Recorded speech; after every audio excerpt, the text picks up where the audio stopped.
The best teams are made of dreamers and doers. They have balance.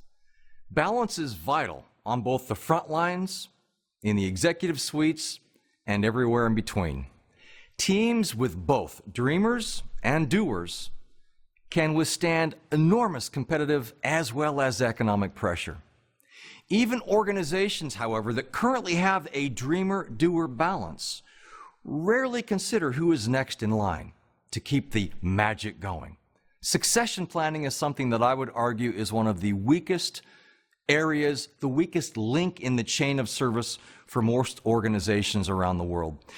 So in this lesson, let's consider dreamers and doers, the brilliance of balance, and I want you to think about who on your team is a dreamer, who on your team is a doer, and what is being done right now to make sure that this model remains in balance.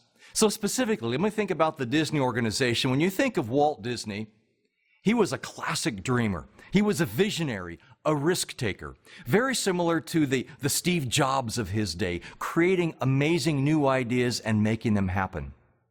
But you can't do it by yourself. Walt was balanced by his brother Roy Disney, an operational genius. He was the implementer. He was the guy, meaning Roy, who would say, well, what if? How do we make it happen? How do we sustain this? Walt might be looking at the art. Roy would be looking at the science, to put it in another way. So let's think about this from a continuum. We trainers call them continua. It's actually just a line. But if you think about the far left being a dreamer and the far right being a doer, the far left being Walt Disney, the far right being Roy Disney, I'd like you to think about in your team right now, or you individually, where do you fall on that continuum?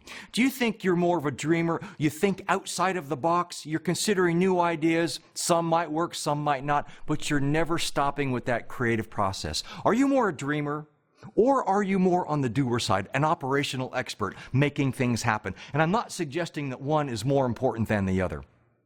But again, we all have our tendency to gravitate to either the left or the right. Yes, I agree that in some times we have to be all things to all people and actually multitask. But when you are in your best place, when you're not under pressure and you really perform the best, do you find yourself more at that dreamer or doer side of the continuum? That's step number one.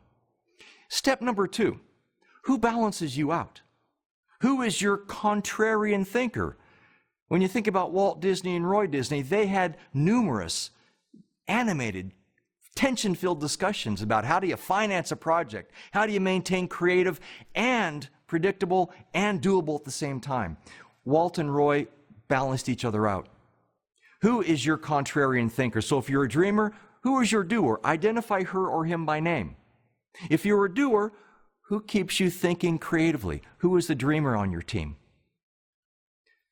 Third step, what is your succession plan? Who is being groomed right now to fill the shoes of the dreamer?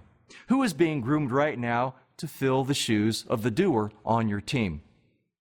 And I would argue that in my travels around the world with all the clients that I work with, only about 7% of organizations, large and small, actually have a good succession plan in place. They might have the dreamer and doer in place right now, but they haven't set themselves up for sustained success.